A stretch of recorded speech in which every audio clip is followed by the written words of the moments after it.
So last week I played through 25 hours of Baldur's Gate 3, and I am currently in Act 1.5 as I have deemed it, and I have opinions. If you don't know who I am, my name's Gripe. I'm a queer variety Twitch streamer, currently on a streaming hiatus, so here I am making a video about me playing Baldur's Gate 3 instead. Also, I apologize if I sound nasally. I've been fighting the plague a la the flu the last 2 weeks. I'm finally starting to feel better. So Baldur's Gate officially launched on August 3rd, 2023. Now, when it hit the market, it exploded. My Twitter timeline was full of posts about the game, the ending, not necessarily anything spoiler related, but people talking about the game, and then there were the screenshots and the fan art of Astarion doing Astarion things, and I was kind of sold. But needless to say, this game hit the market, and it hit hard upon full release. To say that it hasn't been successful is completely false. It has won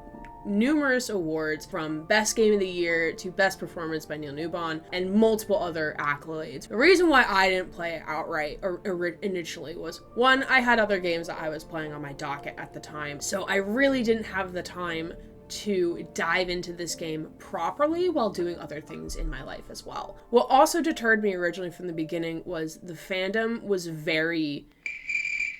From the outside view, it could be a little toxic. Now, not to say everybody in the fandom of Baldur's Gate is toxic or gonna insult you for choosing the path that you choose, but there's definitely some people who were definitely very much in that direction, which kind of deterred me a little bit. I knew from the get-go I wasn't going to play it right when it came out. I wanted to give it some time to settle. So my friend ended up actually buying me Baldur's Gate 3 for Christmas as a Christmas present, under the guise that we might actually play together at some point. And I was like, yay, great, thanks. I know I'm not going to stream the game. Primarily, I want to be able to make the choices that I want to make, and I get a little weird about seeing sex scenes and stuff when I have a live audience watching me. So how did I come up with playing this game last week when I was in the middle of being sick? I had a dream, actually.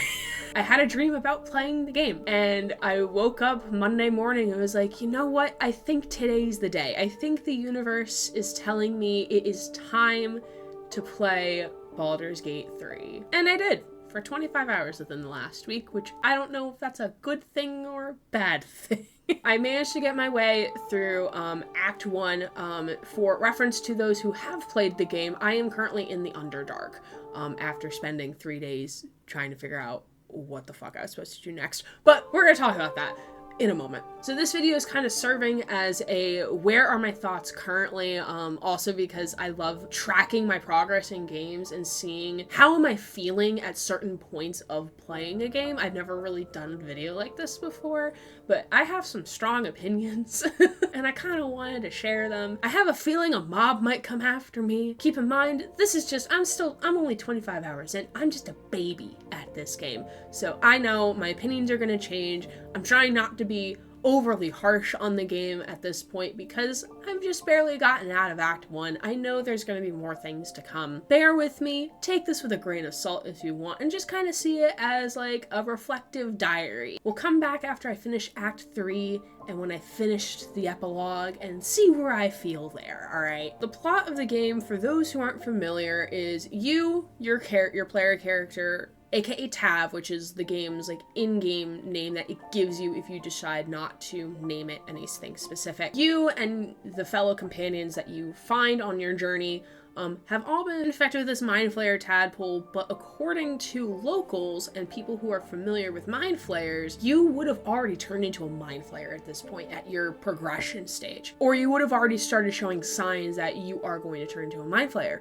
But you haven't, which is the weird part. My thinking is that we're gonna be eventually learning, like, why haven't we turned into a Mind Flayer? What mythical force is preventing this from happening? Why are we the chosen ones? All of that's going to come down the pipe at some point, but not in Act 1. Act 1 is kind of establishing, this is the world, this is the story, these are your companions, these are their stories. I finished Act 1 and there is no Baldur's Gate. Baldur's Gate doesn't exist at the moment. It's just wilderness at this point and a goblin camp. And while you're exploring, you're meeting other companions, you're meeting people who are going to help you on your journey, and you're exploring exploring different ways to cure the tadpole that is in the back, that is wiggling around in your skull. Act 1 is definitely setting things up to move forward. So I can't really like give too much on the plot. People have been asking me like, oh, how are you thinking of the game so far? I'm like, meh, I don't really know what to think of the plot so far. It's definitely more of a slow burn. And the one thing about the plot that really struck with me is that it kind of reminds me of Cyberpunk's plot. If you're unfamiliar with Cyberpunk, and if you don't want spoilers, skip ahead to this timestamp. You essentially get a thing in your head, aka the relic with Johnny Silverhand on it, and you're basically told that the engram is taking over your entire body and you're gonna die. So you spend the entire game trying to figure out how to not have that happen, which is kind of similar to the plot of Baldur's Gate, because you have a thing in your head, the tadpole, that might kill you. As of this point, it's not going to kill you because some unknown force is keeping you from dying or turning into a mind flayer, but you still want to figure out how to get rid of it so you can live your normal life. I don't know, I just find it like a pretty funny coincidence because Cyberpunk is one of my favorite games of all time. Like, I've clocked in over 200 hours into that game, so I just find it a really funny coincidence that like I'm relating the plot of this Dungeons and Dragons medieval game to Cyberpunk. I find it really funny to me. So I can't really like give a saying on how I feel about the plot. It's just kind of there at the moment, and I'm just kind of exploring around, putzing around the wilderness, just trying to make the most of my sad life as a bard. I just want to quickly touch on the characters and their stories. Involving the characters, specifically the companions that you have, I'm having a hard time relating to them, and maybe that's because we haven't really dove into each of their stories individually yet. Like I said, Act 1 is kind of laying the foundation to move forward into Act 2 and Act 3, which is kind of the same thing what's happening with the companions. Will's turned into a devil, Gale has to eat magic things, Karlak has an engine that's like overheating, etc. Like they all have their own different shit going on, and it's basically laying the foundation of like, okay, these characters have things happening. I'm having a hard time relating to them, so I hope like that changes over time as I play more, as I learn more about their stories. So I hope that changes a little bit. That's currently where I'm standing with the characters of the story. So now it's time to get into the thing that's frustrating me most.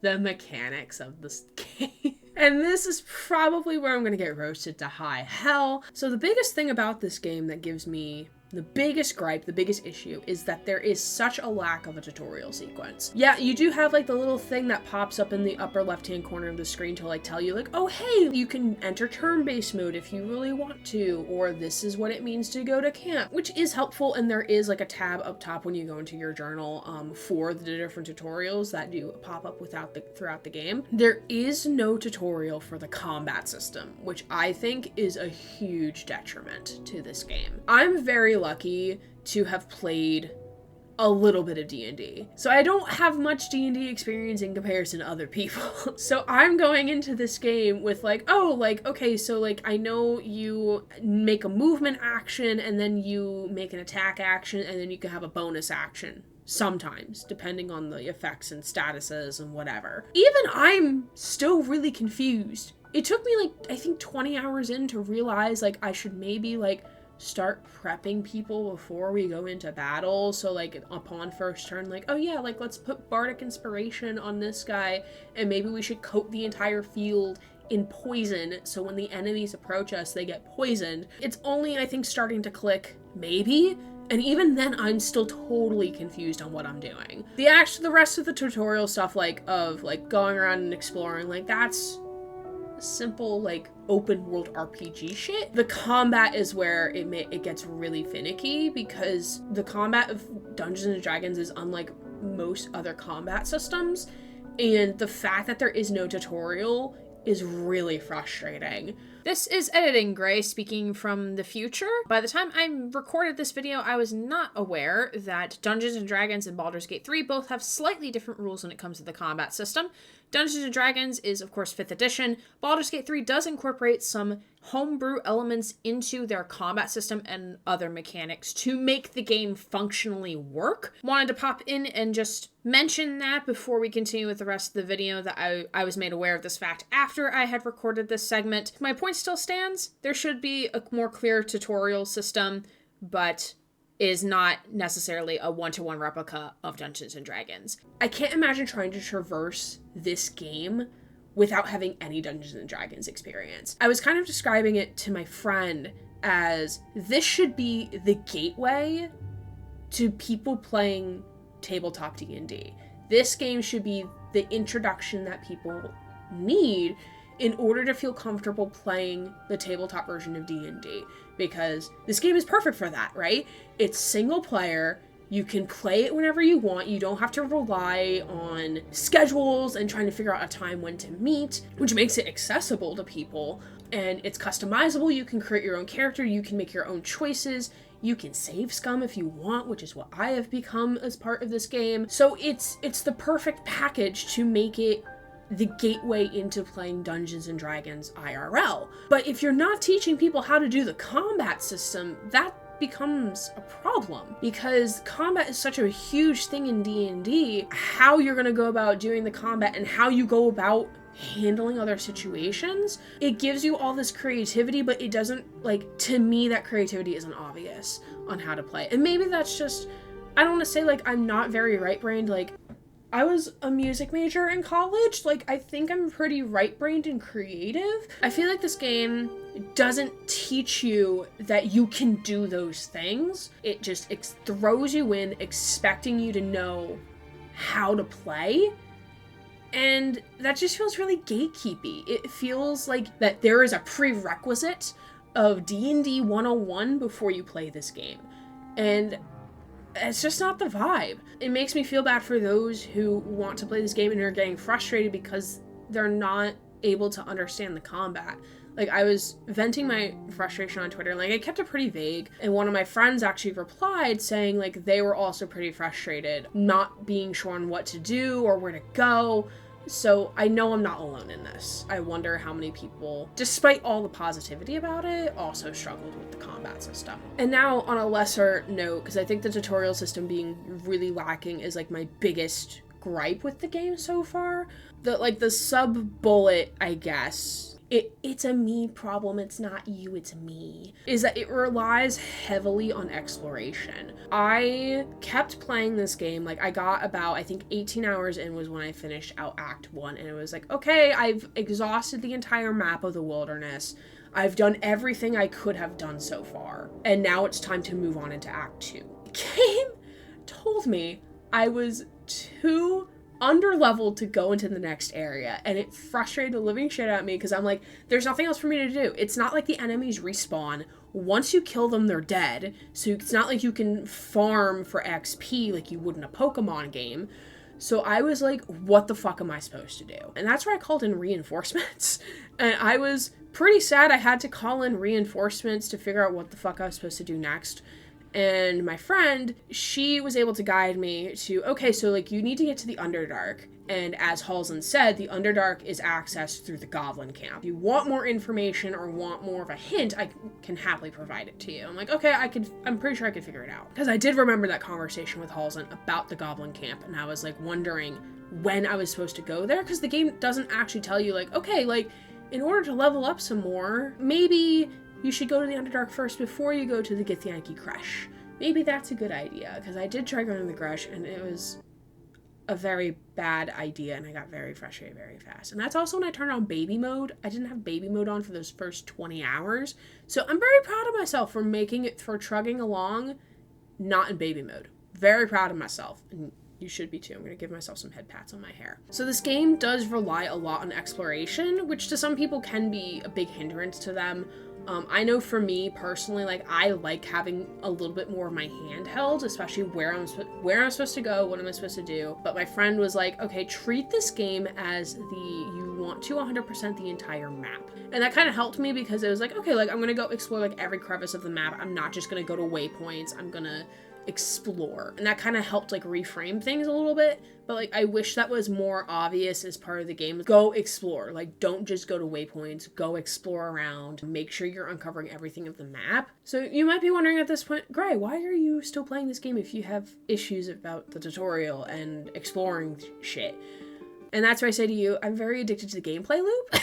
The gameplay loop is very satisfying in my little goblin neurodivergent brain, okay? Even when I was really frustrated with it over the last couple days before I figured out how to get to the Underdark, I would close the game, scroll Twitter for like 2 minutes, and then reopen the game because I'm like, oh, maybe like if I do this, or did I try exploring this area? It's just a really satisfying gameplay loop. It's very calming to just like explore around, and my completionist brain loves uncovering the fog of war of the map, so it's very pleasing to my very simple mind. And even though like I absolutely suck at the combat, like, the combat is kind of fun. The turn-based style of the combat system, very methodical in a way. Now, when you have 20 goblins against you, maybe not so much, but still, it's fun to try to figure out, like, okay, what's gonna work? And also, like, I very much like Will's abilities. I very much like how each character kind of has, like, their own skill set. Astarion, like, once you learn he's a vampire, he can vampire bite. And then, of course, you have your own character, which is however you fashion it. Mine's a bard, so, like, he can heal people with his magical flute.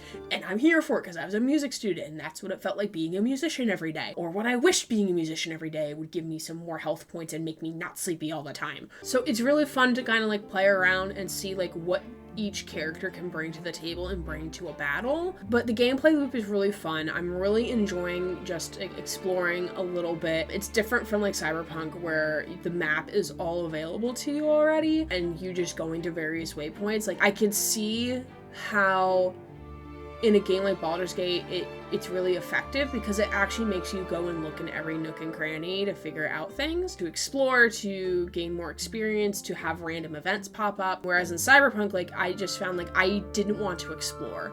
All I was doing was just going to waypoint to waypoint to waypoint because there wasn't really a need to explore. Meanwhile, my friend Susie is like exploring like every nook and cranny of Dogtown and finding the most insane shit. Like she found 2 cats in an alley. And I was like, oh my god. How did you find 2 cats in an alley? Where the fuck is this? And she's like, I was just exploring in Dogtown, like it happens. I'm like, you found 2 cats in an alley. So I'm definitely very much enjoying the gameplay loop, even though like I do have like some minor issues of like, I don't know what to do. And there's also a part of me that wants to know what happens. I want to know what's going to happen to the tadpoles and more or less the companions. I want to know, is Will going to overtake his mistress or whatever the fuck she's called? I fucking hate her though. Is Astarion going to face his abuser?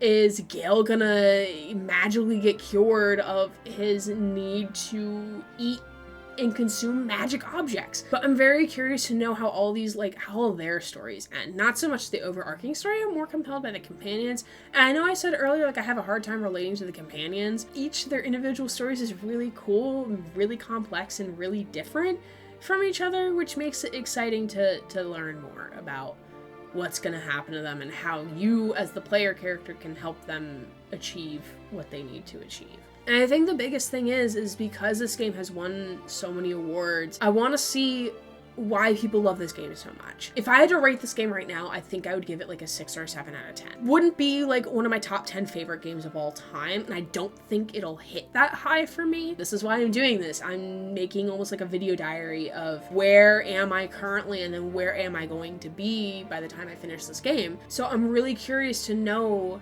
and to see why people absolutely adore this game and why people are spending billions of hours in this world. That's me for Cyberpunk. Like, if I could, I would spend so many fucking hours in Cyberpunk because I absolutely love that game to bits. And I want to give it that chance. I want to fully give it that chance because it's not turning me off. The issues that I'm having are not so astronomical that they're making me not want to play the game anymore. Like, I do have moments where I'm like, fuck this shit.